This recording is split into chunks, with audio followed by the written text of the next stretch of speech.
Vous êtes-vous déjà demandé pourquoi certaines personnes semblent accumuler de la richesse sans effort, tandis que d'autres rencontrent toujours des difficultés financières, peu importe leurs revenus?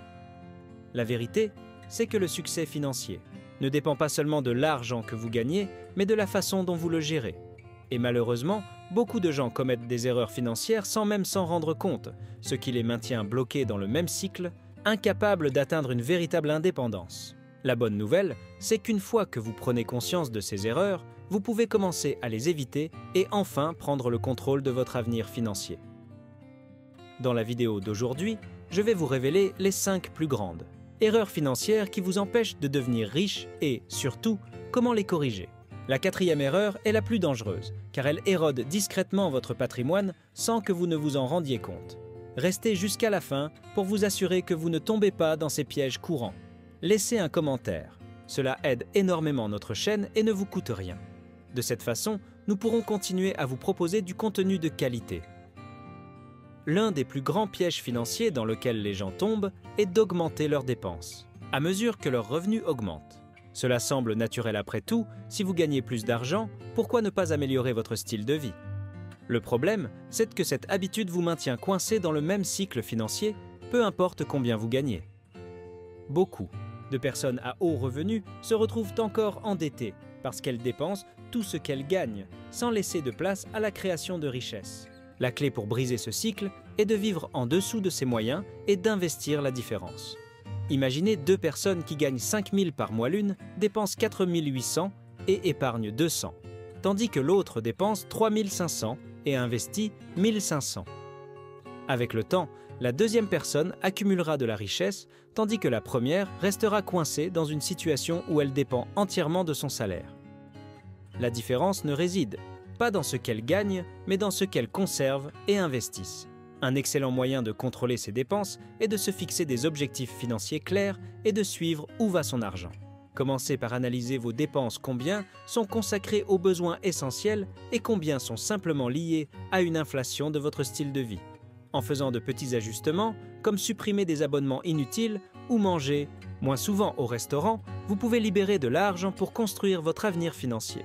La richesse ne dépend pas de combien vous gagnez, mais de combien vous gardez.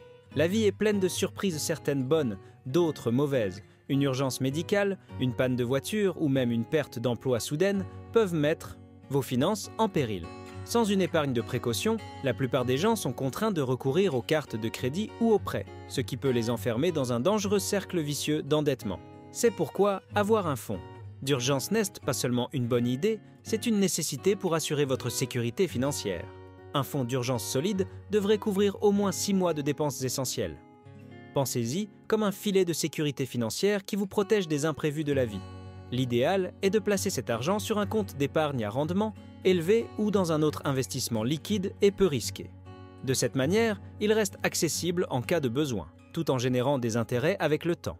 Constituer un fonds d'urgence ne doit pas être une tâche décourageante. Commencez petit, mettez de côté une partie de chaque salaire, même si ce n'est que 50 au début, automatisez vos économies pour rendre ce processus plus simple. Avec le temps, cette habitude deviendra une base financière solide, vous apportant une tranquillité d'esprit et vous évitant de prendre des décisions financières précipitées. Quand la vie vous réserve une mauvaise surprise, vous serez prêt. Beaucoup de gens pensent que mettre de l'argent de côté suffit pour se constituer un patrimoine. Mais voici la vérité, si votre argent ne travaille pas pour vous, il perd de la valeur. L'inflation grignote lentement vos économies, rendant tout plus cher avec le temps. Cela signifie que si vous laissez simplement votre argent sur un compte d'épargne classique, vous vous appauvrissez sans même vous en rendre compte. Investir est la clé pour faire fructifier votre argent et atteindre l'indépendance financière.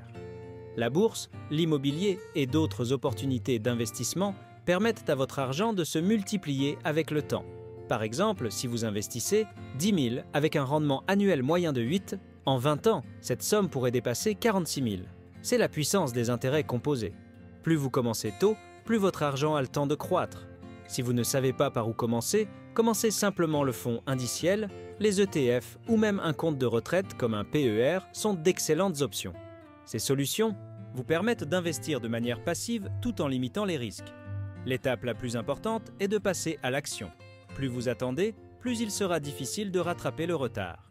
Au lieu de laisser votre argent dormir, faites-le travailler pour vous 24 heures sur 24, 7 jours sur 7. Les dettes peuvent être un outil utile si elles sont bien gérées, mais un endettement incontrôlé est l'un des plus grands obstacles à la liberté financière.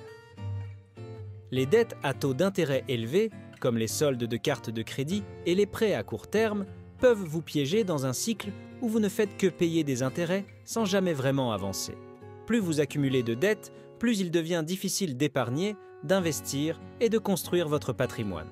La première étape pour sortir de ce piège est d'identifier et de prioriser vos dettes. Commencez par les répertorier de celles Edi Awaoga, avec le taux d'intérêt le plus élevé à celles avec le plus bas. Concentrez-vous sur le remboursement des plus coûteuses en premier, tout en effectuant les paiements minimums sur les autres. Cette stratégie, connue sous le nom de méthode Avalanche, vous permet d'économiser de l'argent à long terme. Si le manque de motivation est un problème, la méthode boule de neige, qui consiste à rembourser d'abord les plus petites dettes, peut vous aider à créer un élan positif. Pour éviter de retomber dans l'endettement, adoptez de meilleures habitudes financières.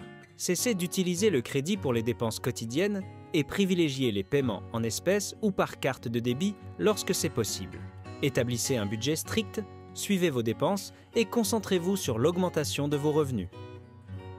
L'objectif n'est pas seulement de rembourser vos dettes, mais de vous en débarrasser définitivement. La richesse ne dépend pas de combien vous gagnez, mais de la manière dont vous gérez ce que vous avez. La plupart des gens passent des années à l'école à apprendre les mathématiques, les sciences et l'histoire, mais presque rien sur la gestion de l'argent. Sans éducation financière, il est facile de prendre de mauvaises habitudes, de faire des erreurs coûteuses et de lutter avec l'argent toute sa vie.